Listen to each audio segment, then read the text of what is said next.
rise of nationalism initially was a rise of an optimism and involved benevolence, tolerance, etc., with all the negative parts on the side of the nation. But the resurgence of nationalism is the resurgence of this sense of power, a sense of decline. And therefore we find more and more cruelty, viciousness, whether towards migrants or towards refugees or towards working class or towards all kinds of categories. Which is what you talk about in Paranoid Nationalism. And one of the readings is actually the chapter on the national cuddle. And I think it's one of the interesting things, I think it's in there, is when you talk about, and you often bring psychology in, when you talk about longing, and in the sense of belonging somewhere, which is linked to a longing of being someone with a place to call home, but also belonging to a nation and also seeing the nation belonging to me, and becoming very possessive over what that should mean. And rather than having a space where we can discuss or talk about the many varied ways of belonging, it becomes almost a zero-sum game. If I belong, you can't belong. And if you belong, I can't belong. And that's where I think a lot of the tension comes from in this non-euphoric way of imagining this. Yes, I mean when belonging is territorial, I mean that's where I think that's where multicultural reality, but also the reality of colonial settler societies, so that not just the cultures of migrants who come after colonization to places like Australia or the United States or Canada, but the indigenous people and their cultures, which should never be just part of multiculturalism, as if they are one culture among others. Obviously, the relation of power behind those cultures and their decimation was very important to take in their specificity. So when you have this situation of a multiplicity of cultures, a multiplicity of forms of existence in the nation, then the question of territorial belonging becomes increasingly problematized. And that's why it raises actually the imagination of the possibility of non-territorial nationalism and non-territorial belonging, or the capacity of existing of 2 or 3 or 4 cultures belonging to the same space without this exclusionary mode of thinking. There's a story you've told many times, and I wonder if you could tell it again, that I think is really is a nice way of explaining some of those processes of othering and some of the way white multiculturalism has played out, which is a story about the refugee who comes and lives in the community in the hut by the sea, which I think is a fictional account from someone. Oh yes, yeah, it is a semi-fictional. It is a semi-fictional account by Lubna Heikel, Lebanese Australian author.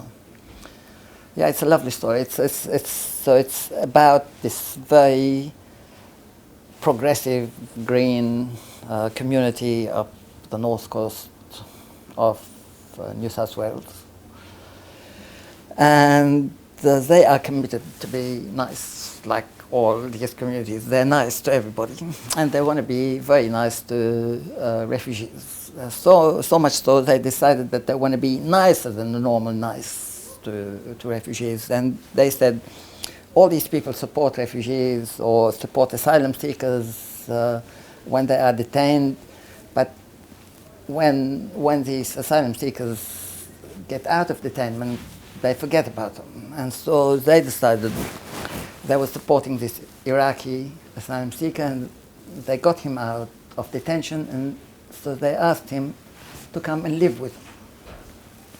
And so the Iraqi came to live with them, and they said, go and choose yourself a very nice plot of land here.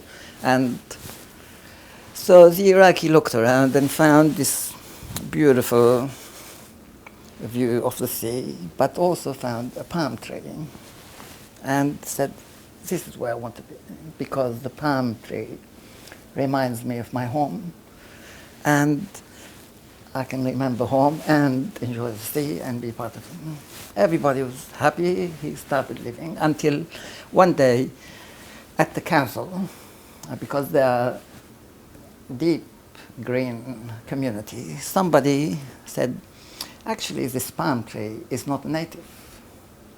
And you know, we are committed to native vegetation here, and I think we need to remove this palm tree. And so they go to the Iraqi and say to him, we have to remove the palm tree.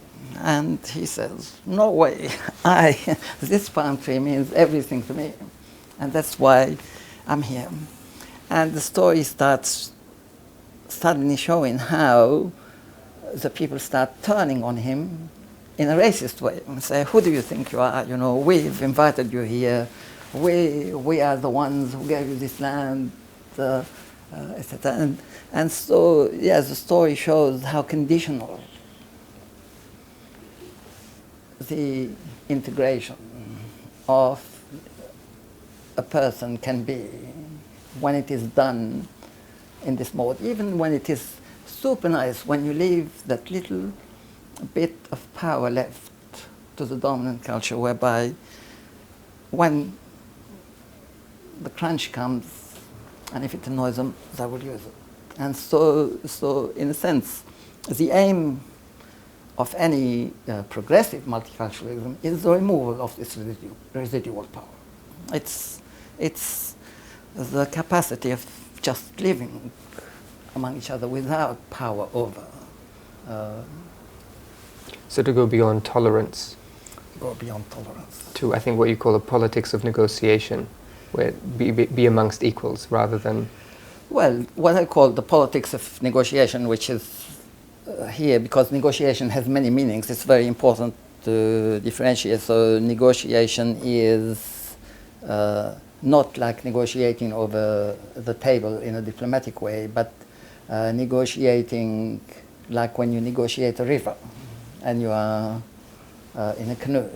So it's about being attuned to others and being continuously sensitive, intersensitivity to the other in every possible way.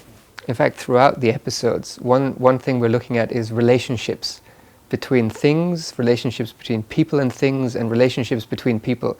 And I think that's where anthropology has a lot to offer in describing this intersubjectivity, that space in between, I guess. I think anthropology is definitely moving to gather strengths from something which it had throughout its tradition of not thinking of otherness simply in terms of human otherness. And the fact that we have such a rich history of studying people who do not make sharp distinctions between humans, culture and nature, and the fact that there are such varieties of ways that we experience, we can bring all of these together and make them relevant to our lives. And I think that's always what attracts me, what's the political element of anthropology that always attracts me, that it is always capable of giving us forms of otherness, forms of different ways of living that we can use to haunt our own culture into making it better.